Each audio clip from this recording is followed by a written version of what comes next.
motivatsioon on ülehinnatud.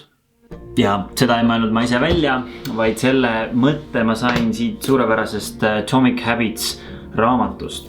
Ja James Clear toob seal päris sihukese lõbusa näite, kuidas 1990 ühes Amsterdami lennujaamas mõtlesid koristajad, et kuidas saada oma tööd paremini teha. Ja nad tulid sellise mõtte peale, et peaks meeste WC-sse pissuaaridesse kleepima ühe väikese kleepsukese kärbse pildiga. Pisike, mis näeb välja kaugelt nagu päris kärbes. Ja nad panid selle siis pissuaaride sisse, mitte päris keskele, natuke niivis mööda, et tunduks nagu see oleks päris kärbes. Ja mis selgus, et mehed hakkasid seda sihtima ja WC-d olid palju puhtamad, sellepärast et ütleme nii, et möödalaskmist ei olnud enam nii palju. Ja ettevõte siis hoidis kokku 8% koristuskulude pealt WC-des. Üks teine huvitav näide on sellest raamatust Ron Friedmani The Best Place to Work. Ja siin ta tõi sellise näite, et ülikoolis tehti selline uuring, et oli 2 identset tuba. Ühe lae kõrgus oli 2,4 meetrit ja teisel oli natuke kõrgem 3 meetrit. Ja siis suvalt jaotati sinna inimesed nendesse tubadesse ja nad pidid tegema siis sama testi, milleks oli siis abstraktse mõtlemise test, mis ühtlasi näitab ka inimeste loomingulisust. Ja selgus, et need, kes olid kõrgema laega tubades, saavutasid märgatavalt kõrgema tulemuse seal testis, kui need, kes olid selle natuke madalama laega toas. Ja see on lihtsalt paar näidet sellest, kuidas tegelikult keskkond meie käitumist mõjutab. Nii et seega läheb edasi meie minivlogide seeria, kuidas jääda koroona ajal produktiivseks ja täna me räägimegi, et kuidas seda saavutada luues võimalikult hea keskkond. Ja ma arvan, et üks suur osa lahendusest peitubki selles, kui me suudame erinevate ülesannete jaoks leida omale erinevad kohad kodus. Ja mõtlesin, et ma näitangi, et kuidas me enda kodus oleme korraldanud nii, et see kõige paremini võiks toimida. Esiteks siis töötuba, loomulikult koht, kus teha tööd. Ütleme nii, et see on suhteliselt korras ja ma tegelikult ei koristanud seda praegu ära lihtsalt selleks, et videot teha, vaid võib-olla te teate, et võib kergesti juhtuda, et hakkate midagi tegema, aga siis mõtlete, et ma koristan kiirelt laua ära või midagi sellist ja siis pärast tund aega hiljem vaatate, et jama polegi veel ikka alustanud. Ja minu lahendus sellele, et ma hoiangi seda töötuba korras.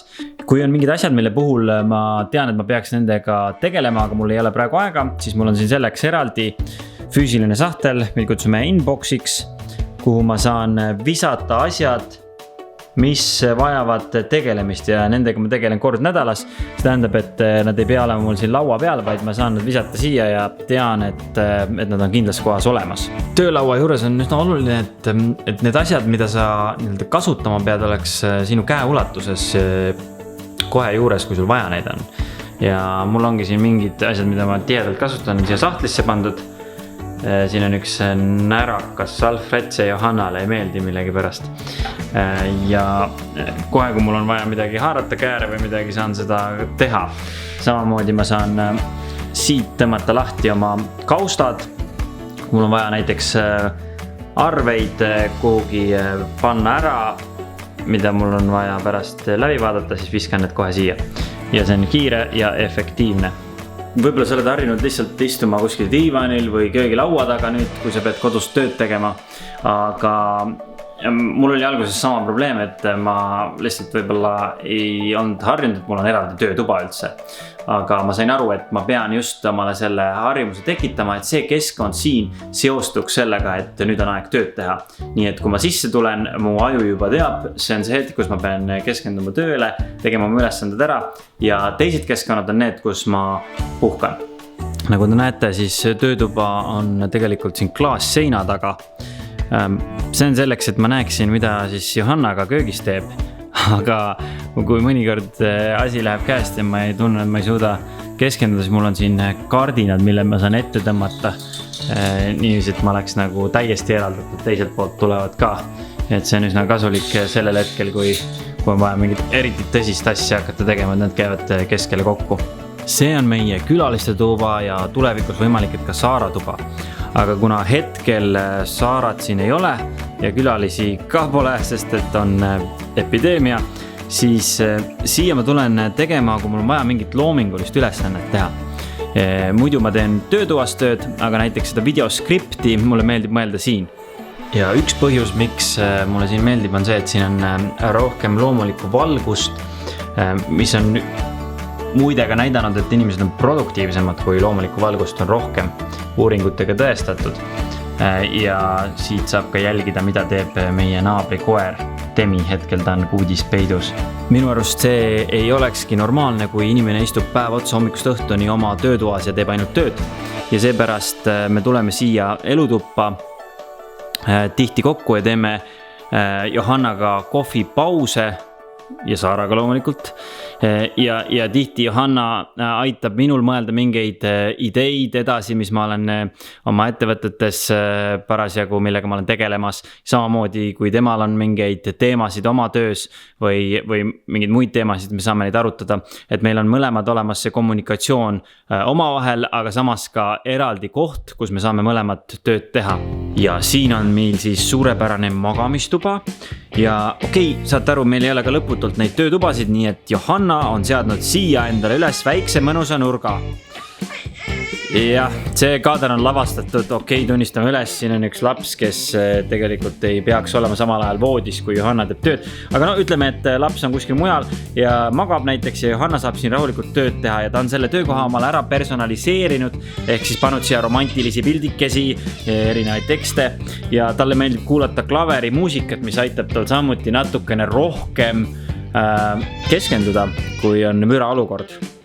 Tänase blogi kokkuvõttev sõnum ongi see, et keskkond loeb ja ma saan aru, et võib-olla te vaatate, et tore, et sul on nagu mitu tuba ja saad valida omale, kus sa siis tööd teed, aga et mul on maja lapsi täis ja ühtki vaba tuba ei ole või ma elan ühetoalises korteris. Mina olen seal ka olnud, see on täiesti arusaadav. Samas ma usun, et te olete loomingulised ja inimestel on häid lahendusi välja pakutud varem, näiteks kiire guugeldamise tulemusena siin on näha, kuidas mõned on endale sihukese väikse kodukontorikese püsti pannud, mis ei ole kindlasti ideaalne, aga samas see on parem, sest neil on üks kindel koht. Või siis nagu minu üks naaber, kellel on kodulapsi täis ja tema läheb lihtsalt õue, istub auto kõrvalistmele, seal on rohkem jalgadel ruumi ja teeb tööd sealt.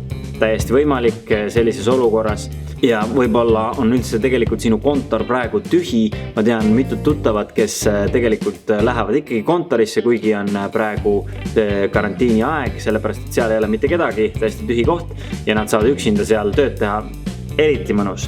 Nii et ma usun, et te olete tegelikult loomingulised, et te leiate enda jaoks võimalused, kuidas keskkonda luua enda jaoks selliseks praeguses olukorras, mis toetaks teie produktiivsust ja näeme jälle. Ciao!